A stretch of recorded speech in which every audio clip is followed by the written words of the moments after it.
नमस्कार, मैं हूं पूजा और आप देख रहे द न्यूज वर्ल्ड। खबरों पर जाने से पहले एक नजर डालते हैं टॉप हेडलाइंस पर। प्रधानमंत्री जल मिशन योजना के कार्य में हो रही गड़बड़ी को लेकर आमजन की शिकायत पर ग्रामीण विधायक तुलसी मीणा पहुंचे ग्राम पंचायत।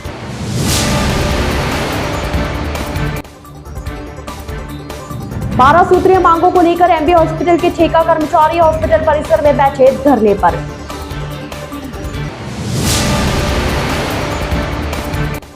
दलित बुजुर्ग को माफी मांगने के लिए सिर पर जूते रखकर हाथ जोड़ माफी मांगने के लिए किया गया मजबूर।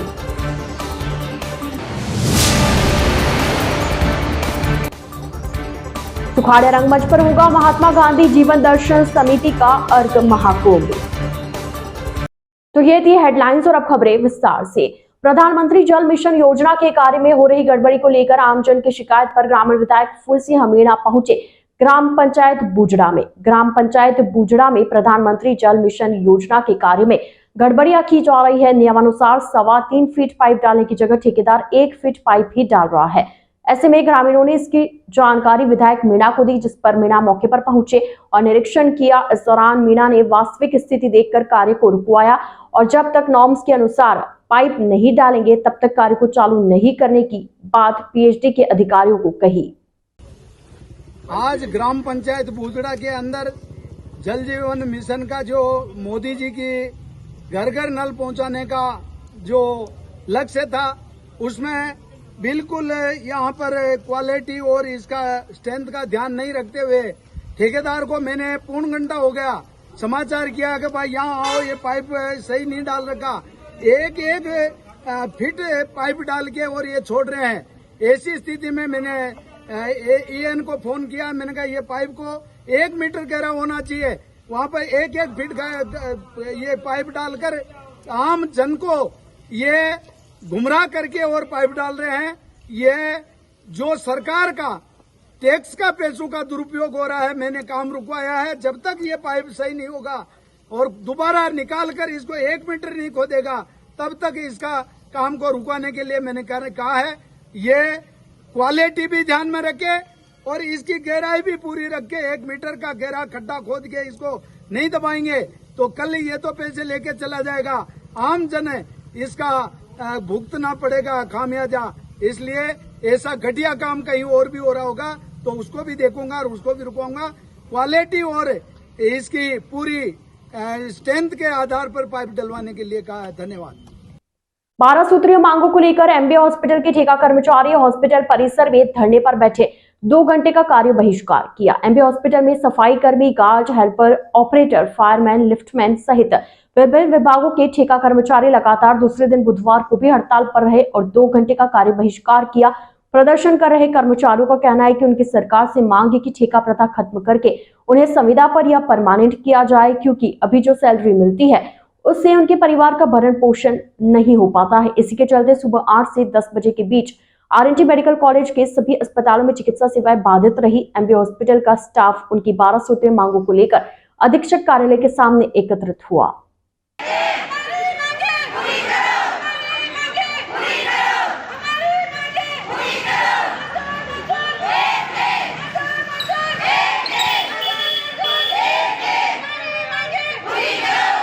मेरा नाम मैं किरण देवी यहाँ पे सफाई की पोस्ट पे हूँ। हम सभी लेडी यहाँ वार्ड आए, कब से कई वर्षों से ठेका प्रथा चल रही है। ठेका प्रथा में हम काम कर रहे हैं, उसके ना तो ठेका का लाभ मिलता है ना सरकार हमें कुछ लाभ देती है।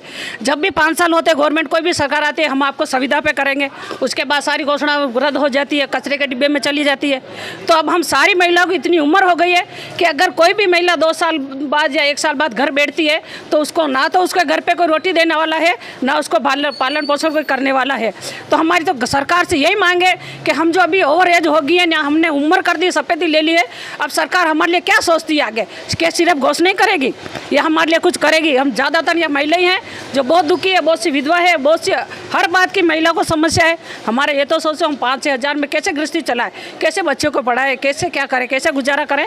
हमारी तो सरकार से एक ही मांग है। अब हमारा बहुत शोषण हो गया, प्रशासन ने भी कर लिया, सबने कर लिया, राजनेताओं ने भी कर लिया, हमारे जितने भी सहयोगी है सब आपने कर लिया, अब हमें तो संविदा पे लो या हमें गवर्नमेंट नौकरी दी जाए और हमें सम्मान के साथ इस विभाग में हमें पद दिया जाए, हमें रोजी दी जाए और हमें फिक्स वेतन पे किया जाए। चित्तौड़गढ़ जिले के बेगू क्षेत्र में एक दलित बुजुर्ग को माफी मांगने के लिए इस कदर मजबूर किया गया कि लोगों के सामने सिर पर जूते रखकर हाथ जोड़ बुजुर्ग खड़ा रहा। बेगू के दुगार गांव में बुजुर्ग द्वारा माफी मांगने का यह वीडियो 16 सितंबर का है। वीडियो सामने आने के बाद दलित समाज ने चित्तौड़गढ़ एसपी को शिकायत की। पीड़ित की रिपोर्ट पर करीब 20 लोगों के खिलाफ जूते सिर पर उठाने को मजबूर करने का मामला दर्ज किया गया। जून में खुटिया गांव में सालवी समाज का कार्यक्रम हुआ था। इसी कार्यक्रम में 70 साल के बुजुर्ग ने भगवान देव नारायण की बगड़ावत करते समय देवी देवताओं पर अशोभनीय टिप्पणी की थी। गीत गाते समय बुजुर्ग ने देवी देवताओं पर अशोभनीय टिप्पणी की। कार्यक्रम के दौरान इस पर किसी का ध्यान नहीं गया। कार्यक्रम का वीडियो सोशल मीडिया पर आने पर गुर्जर समाज में रोष फैल गया। इसके बाद दलित बुजुर्ग को लोगों ने फोन करके धमकाया।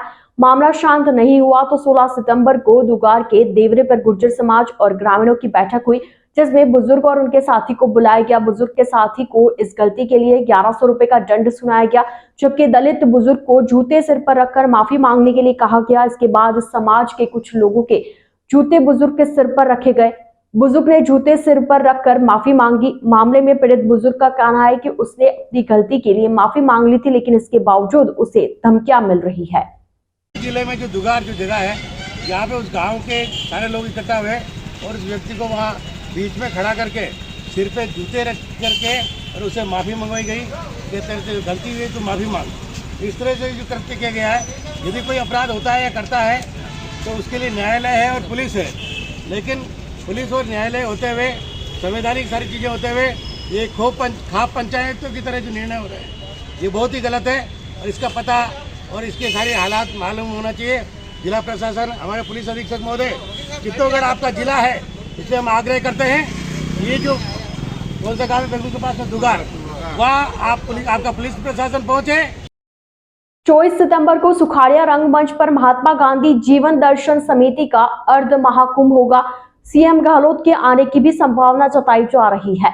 महात्मा गांधी जीवन दर्शन समिति शांति एवं अहिंसा प्रकोष्ठ की ओर से आगामी 24 सितंबर को नगर निगम के मोहनलाल सुखाड़िया रंगमंच पर अर्ध महाकुंभ का आयोजन किया जा रहा है, जिसको लेकर महात्मा गांधी जीवन दर्शन समिति शांति एवं अहिंसा प्रकोष्ठ के कार्यालय में प्रेस वार्ता का आयोजन किया गया। प्रेस वार्ता के दौरान महात्मा गांधी जीवन दर्शन समिति शांति एवं अहिंसा प्रकोष्ठ के जिला संयोजक पंकज कुमार शर्मा ने बताया कि मुख्यमंत्री अशोक गहलोत के निर्देशानुसार उदयपुर के सुखाड़िया रंगमंच पर गांधी जीवन दर्शन समिति का अर्ध महाकुंभ कार्यक्रम आयोजित किया जा रहा है, जिसमें राजस्थान और उदयपुर संभाग के सभी जिलों के लोग हिस्सा लेंगे। साथ ही इस कार्यक्रम में स्वतंत्रता सेनानी और शहीदों के परिवारों को सम्मानित किया जाएगा। राजस्थान के यशस्वी मुख्यमंत्री अशोक गहलोत जी के हम शुक्रगुजार हैं कि 2007 से लगा के 2023 तक महात्मा गांधी जीवन दर्शन समिति शांति अहिंसा प्रकोष्ठ का गठन कर संभाग स्तर, जिला स्तर, ब्लॉक स्तर और अब वार्ड और बूथ स्तर तक हमारे महात्मा गांधी जी के कार्यकर्ता तैयार हो गए हैं। इसी क्रम में 24 सितंबर रविवार को हमारा अर्ध कुंभ का प्रोग्राम उदयपुर के नगर निगम मंच पर आयोजित किया जा रहा है, जिसमें उदयपुर जिले के 15 ब्लॉकों के हमारे प्रशिक्षणार्थी भाग लेंगे और उस दिन हम उस कार्यक्रम को शहीद स्मारक पर शहीदों को श्रद्धांजलि देकर सर्वधर्म प्रार्थना सभा का आयोजन कर सुखाड़िया रंगमंच पर उस प्रोग्राम को आयोजित करेंगे, जिसमें लगभग राजस्थान के सभी जिलों के प्रशिक्षणार्थी, उदयपुर जिले के 15 ब्लॉकों के प्रशिक्षणार्थी, अशोक गहलोत जी और हमारे शांति अहिंसा प्रकोष्ठ के निर्देशक मनीष शर्मा जी के आशीर्वाद से इस कार्यक्रम को हम सफल बनाएंगे। और मुझे उम्मीद है कि जिस तरीके का रिस्पॉन्स आ रहा है, 1000 से 1200 कार्यकर्ता अर्ध कुंभ के कार्यक्रम में आएंगे और इस कार्यक्रम को सफल बनाएंगे। मैं जिला कलेक्टर साहब, पोसवाल साहब का, हमारे तमाम अधिकारियों का, संभागीय आयुक्त भट्ट साहब का मैं आभार व्यक्त करता हूं कि समय समय पर उनका इस कार्यक्रम को सफल बनाने में हमें सहयोग मिलता रहा है और आगे भी मिलता रहेगा। लक्ष्मणगढ़ शहर के श्री सिद्धिविनायक गणेश मंदिर में 11 दिवसीय गणेश जन्मोत्सव महोत्सव का मंगलवार को गणेश चतुर्थी के अवसर पर भगवान श्री गणेश की शोभा यात्रा के साथ समापन किया गया। विघ्नहर्ता श्री गणेश की शोभा यात्रा मंदिर से प्रारंभ हुई, जो कि पुराना बस स्टैंड होकर चोपड़ा बाजार, मुरली मनोहर मंदिर से पक्की प्याऊ एवं पक्की प्याऊ से कबूतरिया कुआ सहित शहर के मुख्य मार्गों से होते हुए वापस गणेश जी के मंदिर पहुंची। शोभा यात्रा के दौरान जगह जगह श्री गणेश जी की आरती की गई। साथ ही लोक सेवा ज्ञान मंदिर ट्रस्ट एवं भगवा रक्षा वाहिनी सहित अनेक सामाजिक संस्थाओं द्वारा जगह जगह शोभा यात्रा का पुष्प वर्षा कर स्वागत किया गया एवं शीतल पेयजल की व्यवस्था भी की गई। आयोजित शोभा यात्रा के दौरान करीब 2 दर्जन से अधिक झांकियां आकर्षण का मुख्य केंद्र रही। इसी के साथ शोभा यात्रा के साथ चल रही भजन मंडली के भक्तों ने भी लोगों का मन मोह लिया। श्री गणेश जन्मोत्सव समिति की ओर से आयोजित शोभा यात्रा के दौरान गणेश मंदिर के ट्रस्टी राजकुमार सराफ, राजेश सराफ, हरीश सराफ, मुकेश सराफ, लक्ष्मणगढ़ विधानसभा क्षेत्र से भाजपा प्रत्याशी रहे पूर्व पालिका अध्यक्ष दिनेश जोशी, पालिका उपाध्यक्ष Banwari Pande, Vinayak group of institute के सीएमडी नवरंग सहित गणमान्य नागरिक मौजूद रहे।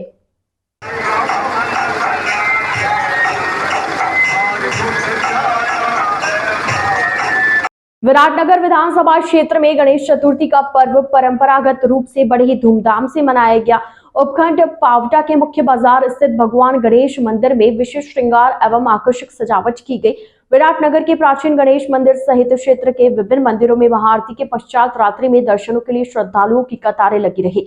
लोगों ने भगवान को लड्डुओं का भोग लगाकर परिवार में खुशी एवं सुख समृद्धि की कामना की। वहीं विनायक कमेटी पावटा द्वारा श्री गणेश जी महाराज का भव्य दरबार सजाया गया, जहां गणेश जी महाराज की मंगलदास जी व मोहनदास जी रामायणी महाराज के सानिध्य में मंगला झांकी से लेकर शयन आरती तक विशेष आराधना की गई। जहां कतारबद्ध पंक्तियों में जमा लोगों ने बड़ी श्रद्धा भाव से दीपक जलाकर आरती के साथ गणेश जी महाराज के दर्शन किए। रात्रि 10 बजे तक श्रद्धालुओं की लंबी कतारें भगवान गणेश के दर्शनों के लिए लगी रही, जहां भीड़ को व्यवस्थित करने के लिए पुलिस के जवानों के साथ स्वयं सेवकों ने व्यवस्था संभालकर नियंत्रित किया। द न्यूज बर्ड के इस बुलेटिन में फिलहाल वक्त हो चला एक छोटे से ब्रेक का। ब्रेक के बाद जल्द हाजिर होंगे। आप बने रहिए द न्यूज बर्ड के साथ।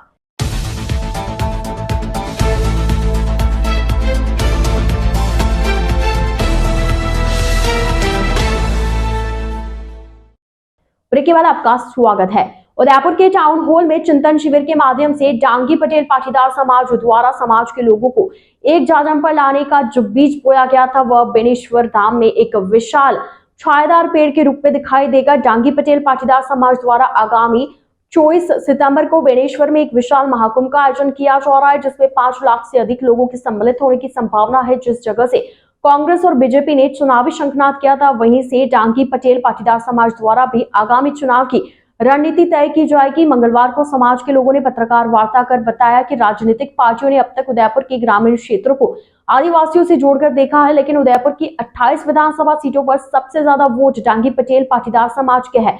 उन्होंने कहा कि अगर सरकार जातिगत मतगणना कराती है तो दूध का दूध और पानी का पानी हो जाएगा, लेकिन असलियत सबके सामने आने की वजह से कोई भी पार्टी जातिगत मतगणना नहीं कर रही। जिस बेनेश्वर धाम से बीजेपी के बड़े नेता अमित शाह और कांग्रेस से राहुल गांधी ने आदिवासी वोटर को साधने का प्रयास किया था, उसी स्थान पर 5 लाख से ज्यादा संख्या में समाज के लोग इकट्ठा होंगे, जो ये साबित करेंगे कि उदयपुर के ग्रामीण इलाकों में आदिवासी नहीं बल्कि डांगी पटेल और पाटीदार समाज का बाहुल्य है। पत्रकार वार्ता के दौरान उदयलाल डांगी ने राजनीतिक पार्टियों से डांगी पटेल पाटीदार समाज के लोगों को टिकट देने की मांग भी की है। देखो, मेवाड़ के बेनेश्वर में एक डांगी पटेल पाटीदार समाज का बड़ा महाकुंभ हो रहा है। इसमें जो इतने दिन तक राष्ट्रीय पार्टी ये समझती थी कि डांगी पटेल पाटीदार अलग कौम है और बिखरे हुए लग रहे थे, इस बार हम सब ने एक चिंतन शिविर उदयपुर में रखा। उसके माध्यम से यह हमने एक समाज का बीज बोया था। आज उस बीज का एक वट वृक्ष के रूप में हमारा बेनेश्वर में जा रहा है और हमारी समाज एक जाजम पे, और उसका नतीजा भी आया कि यहाँ की सरकार ने हमें सरदार पटेल बोर्ड का गठन किया, उनको भी हम बधाई देते हैं। अब हम चाह रहे हैं कि अभी 2023 के अंदर चुनाव है और चुनाव के अंदर जो भी पार्टियां हैं हमारे समाज को कम से कम राजस्थान के अंदर 5-5 टिकट हर पार्टी हमें दे, चाहे कहीं से भी दे। क्यों कि हमारे इस अभी तो हम जो सम्मेलन करने जा रहे हैं वो मेवाड़ संभाग लेवल का है, और इस मेवाड़ संभाग के लेवल में जो सम्मेलन में जो जिस तादाद में जनता आएगी, उससे अब मीडिया के माध्यम से केंद्र की सरकार या राजस्थान की सरकार और जितनी भी राजनीतिक पार्टी हैं उनको संदेश देना चाह रहे हैं कि इस एरिया के अंदर इतनी तादाद में पटेल पाटीदार डांगी समाज रहता है। हमारा आयोजन बहुत बड़े स्तर से होने वाला है।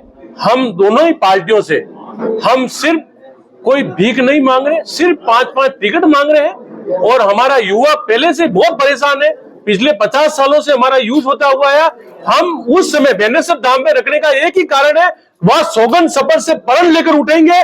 जो पार्टी समाज को टिकट देगी, समाज उसका साथ देगा। और अगर एसटी का वहां अगर हमारा रिजर्वेशन है वहां, और अगर पार्टी ने टिकट दिया है वहां एसटी के जहां भी अगर हमारे उम्मीदवार को जो पार्टी टिकट देगी वहां हम उनका समर्थन करेंगे। ये सीधी और दो टूक बात है। लक्ष्मणगढ़ पुलिस थाना क्षेत्र के कठुमर रोड पर लीली की बांध की पाल पर बने एक कुएं में शुक्रवार को शव मिलने की पहचान नहीं होने पर पुलिस ने सोमवार को मृतक की बॉडी का पोस्टमार्टम करवाकर विधि विधान से अंतिम संस्कार किया। एसएचओ श्रीराम मीणा ने बताया कि शुक्रवार को लीली की बांध की पाल पर एक कुएं में बड़े बोरे में एक अज्ञात व्यक्ति का सड़ा गला शव मिला था, जिसको निकलवाकर शव को पहचान के लिए अलवर सामान्य अस्पताल की मोर्चरी में रखवा दिया गया। लेकिन 3 दिन बीत जाने के बाद भी शव की पहचान नहीं होने पर सोमवार को कुएं में मिले शव का मेडिकल बोर्ड से पोस्टमार्टम करवाकर कस्बे के जालूकी रोड पर स्थित शमशान घाट में विधि विधान से अंतिम संस्कार करवाया गया। गौरतलब है कि कुएं में पड़े बोरे में मिले युवक की पहले संभवतः हत्या की गई और लाश को ठिकाने लगाने के लिए शव को बोरे में डालकर अन्य जगह से इस कुएं में डालने की आशंका प्रकट की जा रही है। जी, आज दिनांक 18 सितंबर को थाना अधिकारी लक्ष्मणगढ़ के द्वारा हमें एक सूचना प्राप्त हुई, जिसमें उन्होंने किसी लाश का जिक्र किया जो कि 15 सितंबर को लीली बांध के पहाड़ पर पाई गई। काफ़ी समय से उसका रखने के बाद में उसकी खराब होने की संभावना थी। इस वजह से उस सूचना के आधार पर, प्राप्त सूचना के आधार पर हमने उसका हिंदू रीति रिवाज के साथ अंतिम संस्कार किया गया है, जिसमें हमारी नगर पालिका के साथी कर्मचारी, पुलिस बड़े और संबंधित चिकित्सा अधिकारी महोदय मौजूद थे और कस्बे के कुछ लोग भी मौजूद थे। संभागीय मुख्यालय के बाहर सामाजिक कार्यकर्ता यूनुस चोपदार आमरण अनशन पर बैठे। चोपदार का आरोप है कि जनजातीय क्षेत्र में करोड़ों रुपए का घोटाला हुआ है। अनेक योजनाओं के करोड़ों रुपए अधिकारियों द्वारा हड़प लिए गए। यूनुस चोपदार ने आरोप लगाया कि संभागीय आयुक्त ने अधिकारियों के जरिए करोड़ों रुपए की बेनामी संपत्ति जमा कर रखी है। साथ ही राजस्थान में मंत्री अर्जुन लाल बामनिया पर भी जनजातीय क्षेत्र में करोड़ों रुपए के घोटाले का आरोप लगाया है। यूनुस चोपदार ने कहा कि इन सारे घोटाले के सबूत मेरे पास है। इसकी शिकायत मुख्यमंत्री अशोक गहलोत तक भी पहुंचाई गई है और उचित कार्रवाई की मांग की। टीएडी विभाग में करोड़ों रुपए का भ्रष्टाचार मंत्री अर्जुन सिंह बामनिया और जो पूर्व आयुक्त और वर्तमान में जो संभागीय आयुक्त हैं राजेंद्र भट्ट, इनकी मिलीभगत से किया गया। और इनकी मिलीभगत जो उनका मैंने तमाम जो करोड़ों रुपए के भ्रष्टाचार का जो खुलासा तमाम सबूतों के साथ मैंने मुख्यमंत्री तक शिकायत की, यहाँ आयुक्त कार्यालय को की और मीडिया ने भी इस मामले में काफ़ी खबरें प्रकाशित की। लेकिन लगभग कई मामलों में तो ऐसा है कि 12 महीने से ज़्यादा लंबे समय से जांच चल रही है। लेकिन बड़ी विडंबना की बात है कि विभाग आज तक इन मामलों की जांच पूरी नहीं कर पाया। सीधा विभाग का उद्देश्य ये है कि जिन कर्मचारियों ने, जिन अधिकारियों ने मंत्री और राजेंद्र भट्ट को पैसा कमा कर दिया, उनको किस तरीके से बचाया जाए। इस बात को लेकर मैंने पहले भी यहाँ धरना दिया था। फिर जो वर्तमान आयुक्त हैं ताराचंद मीणा, उन्होंने मुझे आश्वासन दिया कि 7 दिन का समय दीजिए, मैं कार्रवाई करता हूँ। लगभग 20 दिन उस बात को गुजर चुके हैं, लेकिन आज तक कार्रवाई नहीं हुई। तो मैंने यहाँ अनशन चालू किया है। 2 दिन मेरे अनशन को हो चुके हैं और मैं जब तक कार्रवाई नहीं होगी, दोषियों को सस्पेंड नहीं किया जाएगा, उनके खिलाफ जांच करके उनके जेल नहीं भेजा जाएगा, तब तक यहाँ अनशन पर बैठा रहूँगा। कितने दिन अनशन? 2 दिन हो गए आपको? 2 दिन मुझे हो चुके हैं अनशन को, और अगर ज़रूरत पड़ी, मैं चाहे मुझे मेरे प्राण त्यागने पड़े, मैं इस कदम से पीछे नहीं हटूँगा। जनजाति के बच्चों के साथ जिस प्रकार अत्याचार हो रहा है, जनजाति के लोगों का जो बजट है उसको ये लोग अपने घरों में लेकर जा रहे हैं भ्रष्टाचार करके, उसके खिलाफ ये कदम महत्वपूर्ण है। और मैं मुख्यमंत्री जी से मांग करता हूँ, मुख्यमंत्री जी दिन रात जनजाति के लोगों के बीच आते हैं और ये ढकोसला एक देते हैं कि हम जनजाति के लोगों के साथ हैं, जनजाति के हितैषी हैं। तो मैं मांग करता हूँ कि मुख्यमंत्री इस मामले में संज्ञान लें और दोषी अधिकारी हैं उनके खिलाफ कड़ी से कड़ी कार्रवाई करें। उदयपुर के लकड़वास इलाके में बीती देर रात बस स्टैंड पर मगरमच्छ पहुंच गया। एक विशाल मगरमच्छ को देखकर ग्रामीणों में अफरा तफरी का माहौल हो गया। तो वहीं इसकी जानकारी मिलते ही वन विभाग को सूचना दी गई। दूसरी ओर बड़ी तादाद में ग्रामीण बस स्टैंड पर मगरमच्छ को देखने के लिए जमा होने लगे। सूचना मिलने पर रेस्क्यू टीम के पदम सिंह अपनी टीम के साथ मौके पर पहुंचे और बुधवार सुबह कई घंटे की कड़ी मशक्कत के बाद मगरमच्छ को रेस्क्यू किया जा सका। मगरमच्छ का रेस्क्यू करने के बाद ग्रामीणों ने राहत की सांस ली। वहीं रेस्क्यू टीम ने मगरमच्छ को बागदड़ा नेचर पार्क में सुरक्षित छोड़ दिया है। रेस्क्यू टीम के पदम सिंह ने बताया कि हाल ही में हुई बारिश के चलते यह मगरमच्छ यहां आ गया होगा।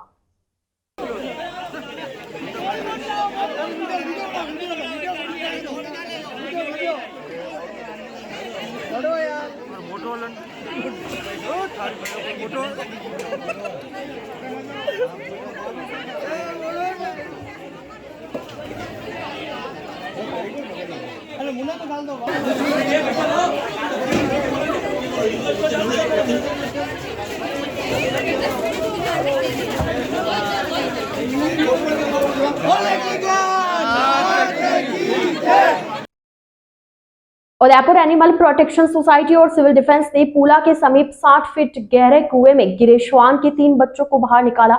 आज सुबह एनिमल प्रोटेक्शन सोसाइटी उदयपुर के पास पूला के पास से शिकायत आई कि पास में खुले कुएं के अंदर श्वान के बच्चे 24 घंटे से ज्यादा समय से घिरे हुए हैं, जो बहुत ही बुरी तरह से रो रहे थे। टीम ने बिना समय व्यतीत किए सिविल डिफेंस से संपर्क किया और बच्चों को रेस्क्यू किया। रेस्क्यू में भावना जैन, अविचल गांधी, अमेया भावसार, मुकेश और उनकी टीम के सदस्य मौजूद रहे। रेस्क्यू करके तीनों बच्चों का मेडिकल करवाया गया। आइए चलते चलते एक बार फिर नजर डालते हैं आज की टॉप हेडलाइंस पर। प्रधानमंत्री जल मिशन योजना के कार्य में हो रही गड़बड़ी को लेकर आम जन की शिकायत पर ग्रामीण विधायक तुलसी मीणा पहुंचे ग्राम पंचायत।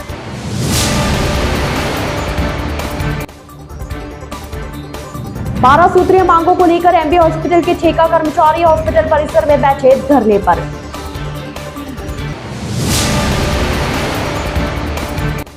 दलित बुजुर्ग को माफी मांगने के लिए सिर पर जूते रखकर हाथ जोड़ माफी मांगने के लिए किया गया मजबूर।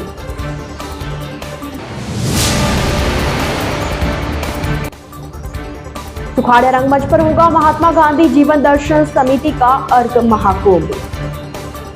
तो आज के इस बुलेटिन में फिलहाल के लिए इतना ही। अब दीजिए इजाजत पूजा को और आप बने रहिए द न्यूज वर्ल्ड के साथ। नमस्कार।